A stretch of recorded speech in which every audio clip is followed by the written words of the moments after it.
Okay, kumusta? Grabe 'no, ang dami niyo na bang natutunan? Okay. So ngayon po yung ituturo ko sa inyo dito actually DDD ano, DDD. Ano po yung DDD na 'yan? Okay. So hindi ko na pa-ano 'no, kasi talagang, gusto kong maiksi lang talaga yung ano, every video natin.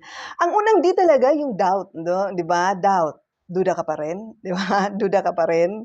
Ang ano ko talaga sa inyo, ganito lang po siya, kung puro ka kasi duda, bago ka hakbang, nagdududa ka, eh, kung hindi pala tama yung mga naisip mong negatibo, sino yung mawawalan? Ikaw din, eh, 'no?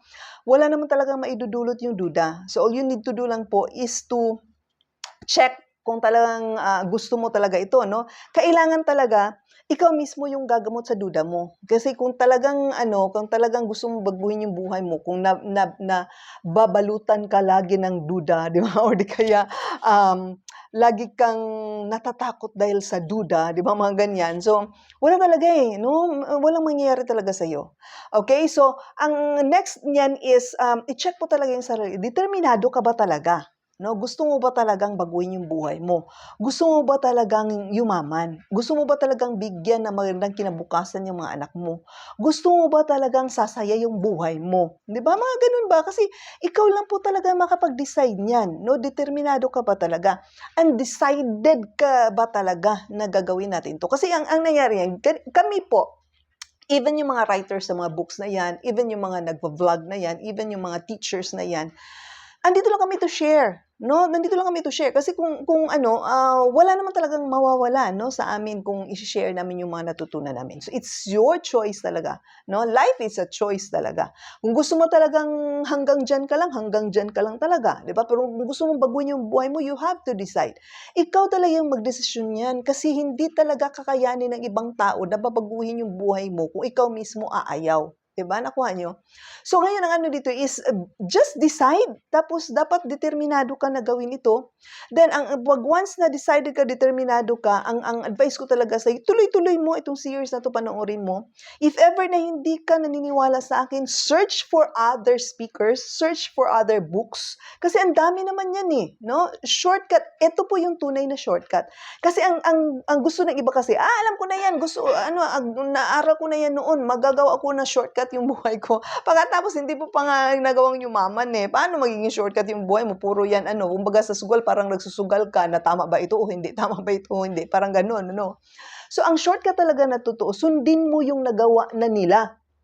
Kung naging successful yung taong 'yan, sundin mo yung ginawa niya. Kasi ang ituturo niya sa'yo yung puro tama, hindi niya ituturo sa'yo yung mga mali niya, okay? So yung mga daan na nagawa niya na hindi tama, hindi niya ituturo, hindi niya ilalagay sa libro niya 'yan, okay? Ang tatanggalin niya lahat yung mga ano na 'yan. Sabi ko nga lagi sa training ko before, yung lubak-lubak na daan, binuldos na nila 'yan, pagkatapos nilagyan pa nila ng semento, nilagyan pa nila ng carpet. All you need to do lang po is lumakad ka na lang po diyan, sundin mo na lang po yung tinuturo, gano'n lang po siya.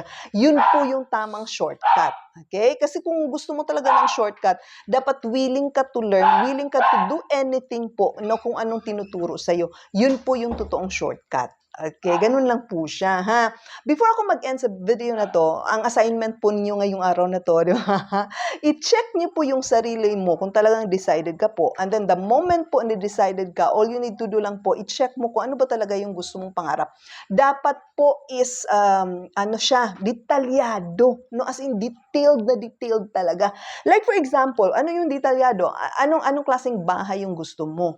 'Di ba? Ilang square meters ba talaga? Up and down ba siya? Ilang rooms ba? Ano ba yung ano, yung plano mo na gusto mo? Malalaki ba yung rooms, ganyan-ganyan, 'no? Kung dito ka naman sa kotse, anong klaseng kotse ba?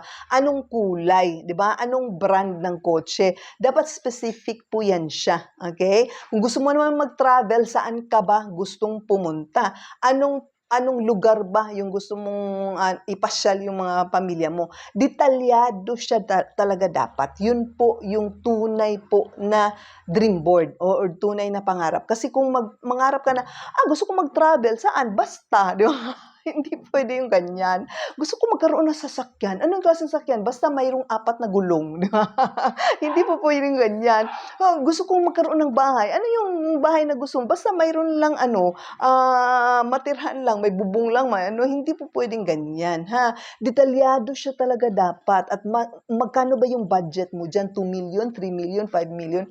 Hindi po ano, yung limitahan mo kasi nga libre na ngang mangarap, limitahan mo pa, nahiya ka pang maglagay ng amount diyan. Lagyan mo talaga ng amount, ganyan po. Yun po yung detailed talaga. Kailangan klarong-klaro po yung gusto mong makuha. Klarong-klaro po talaga yung gusto mong, ano 'no, na bahay, gusto mo na kotse, gusto mo na ano, na travel, gano'n po siya, ha. So, dapat reading-ready po 'yan for our next, topic po, ha. Yun po yung ano niyo ngayon, yun po yung, assignment niyo ngayon, di ba, yung dream board. Tapos kailangan talaga may mga pictures ka, mas maganda ganyan. Like for example, kung gusto mo talaga yung ano, like for example, Fortuner halimbawa, punta ka sa ano, sa mayroong naka-display diyan, pagkatapos pa-picture ka, 'di ba? Hindi ka naman nila pagagalitan kung magpa-picture ka, eh, 'no? Mas gusto nga nila 'yan kasi free advertisement, okay? So, picture ka na ganyan, tapos nandun ka talaga. Mas maganda na ganyan, mag-try kang umupo dun sa loob, tapos pa-picture ka, gano'n po 'yan siya, para talagang detalyado po yung pangarap mo, okay?